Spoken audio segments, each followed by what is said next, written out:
Have you ever wondered why a particular person seems to take up permanent space in your mind? Whether it's an ex, a crush, or even someone you hardly know, it's as if they've set up shop in your thoughts without your permission.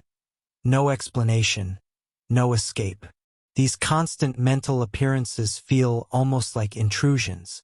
But, surprisingly, this isn't just some quirk of your brain's wiring. Carl Jung, one of the most influential figures in psychology, believed that when someone sticks in your mind, it's not by chance. In fact, it could offer profound insights into your own psyche. So, what's really happening? Is it love, obsession, or something even deeper that you haven't fully realized yet? Get ready, because we're about to explore Jung's fascinating theories on the shadow, anima and animus projections, and the mysterious force known as synchronicity. By the time we're through, you might see that person in a completely new light, or realize they were never really the focus at all. Jung's theories, a glimpse within. Carl Jung famously said, "Who looks outside, dreams. Who looks inside, awakens." He believed the human mind is like a complex maze with hidden passageways leading to invaluable self-discoveries. Yet, most of us avoid these dark corners, staying preoccupied with the day-to-day, while our unconscious quietly works in the background. When someone frequently pops up in your thoughts, Jung suggested it's more than a random occurrence. It's a wake-up call from your unconscious mind. Imagine your mind as an iceberg.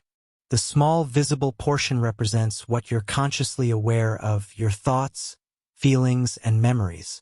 But the much larger, submerged section beneath the surface? That's your unconscious, where most of your mental activity happens. It's home to your suppressed desires, unresolved emotions, and unacknowledged fears. So when a person keeps resurfacing in your mind, it's likely they've stirred something deep within that hidden realm. Maybe they said something that touched on an old, buried memory. Or perhaps they represent qualities you either aspire to or fear within yourself. According to Jung, these aren't random occurrences. They are signals. But don't worry, it doesn't mean you're fated to obsess over them forever. It just means it's time to pay attention to what your mind is trying to communicate. The shadow meeting your dark side. Meet your shadow. No, it's not the silhouette you see on the sidewalk. It's the part of your psyche you'd rather not face. Jung defined the shadow as all the aspects of yourself you've suppressed or ignored because they don't fit with the image you have of who you should be. Here's the twist. The people who stick in your mind may actually be your shadow in disguise. Perhaps you admire someone's confidence because you secretly battle self-doubt. Or maybe their creativity draws you in because you've neglected your own artistic side. On the flip side, you might be irritated by someone because they possess traits you've rejected in yourself, like arrogance or impulsiveness. Jung believed that our interactions with others often mirror the relationship we have with ourselves. When someone lingers in your thoughts, they might be reflecting an unacknowledged part of you that's demanding your attention. It's like your unconscious mind is whispering, "Hey, remember me? We need to talk." Instead of fixating on why this person occupies your mind, ask yourself, what part of me are they reflecting? And how can I grow from this? The shadow isn't something to fear. It's a part of you to explore. As Jung wisely observed, one does not become enlightened by imagining figures of light, but by making the darkness conscious.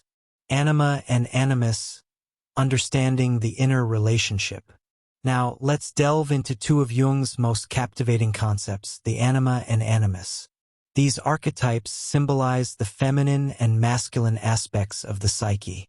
The anima is the inner feminine in men, while the animus is the inner masculine in women. But these aren't strictly tied to gender. They're symbolic forces that exist in everyone. So, what does this have to do with that person living in your mind rent-free? According to Jung, when you're deeply fixated on someone, it's often because they resonate with your anima or animus. Perhaps they embody qualities that align with your subconscious idea of an ideal partner, or they bring out traits in you that you haven't fully embraced.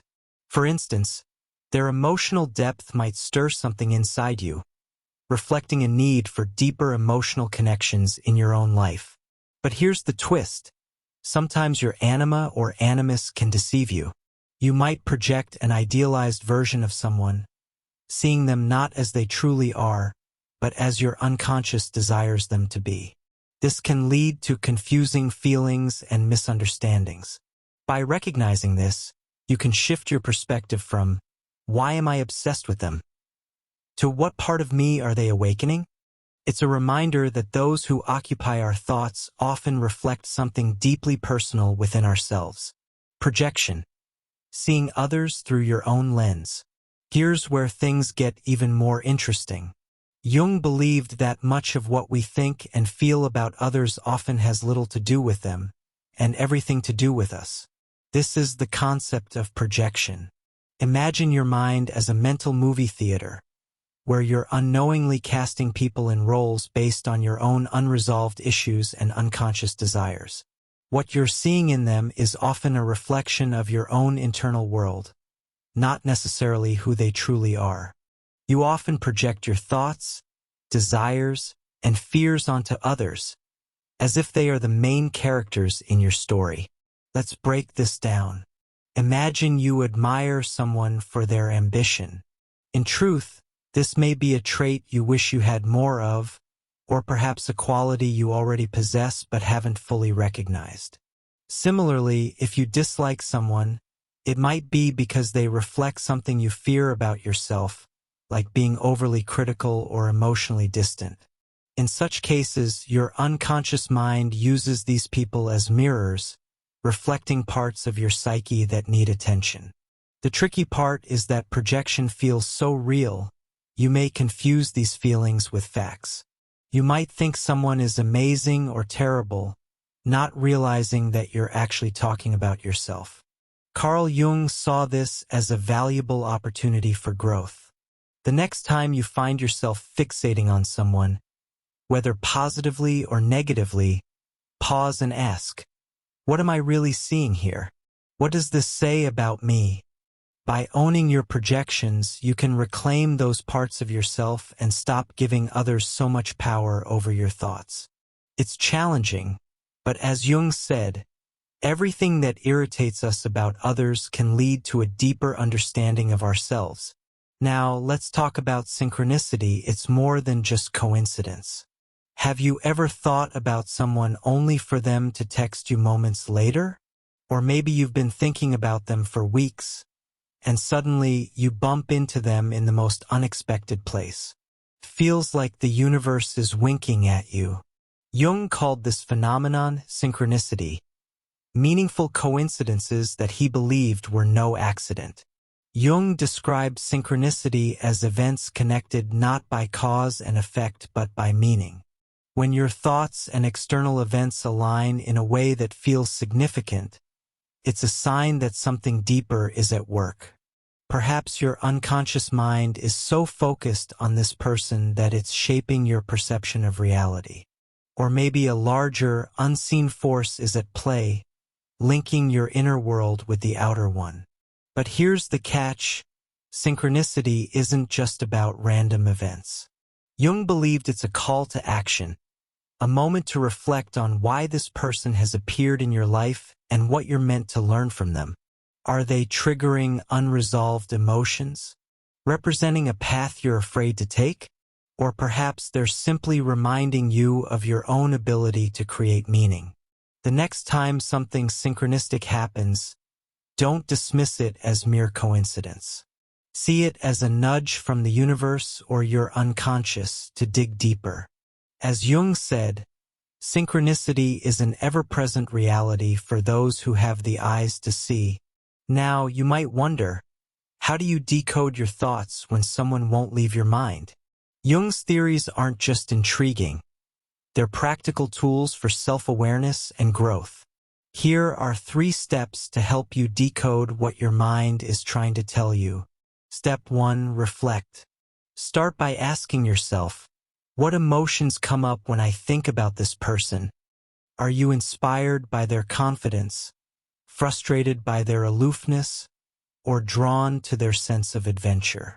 Pinpointing your emotions is the first step toward understanding what they represent. Step 2, analyze. Dig deeper into the meaning behind those feelings. For instance, if you admire their creativity, it might be because you're craving more of that in your own life. If their rejection hurts, it could be highlighting an old wound related to your self-worth. Try journaling or meditating on these questions to get to the heart of the issue. Step 3, act. Use these insights to grow. Maybe it's time to build your confidence, embrace your creative side, or heal old emotional scars. Remember, this isn't about changing the other person. It's about transforming yourself. By decoding your thoughts, you can turn an obsessive mental loop into a roadmap for personal growth. As Jung wisely said, until you make the unconscious conscious, it will direct your life, and you will call it fate. So, don't let your thoughts control you. Take the reins and uncover what your mind is trying to tell you. Our minds are like treasure maps, with every thought and emotion leading us closer to understanding who we truly are. When someone keeps occupying space in your mind, don't ignore it. See it as an invitation to explore the depths of your unconscious and unlock parts of yourself you didn't even know were there. Because in the end, it's not just about them, it's about you. The people who linger in our thoughts often hold the keys to our own growth. Take a deep breath, dive in, and discover what your mind has been trying to reveal all along.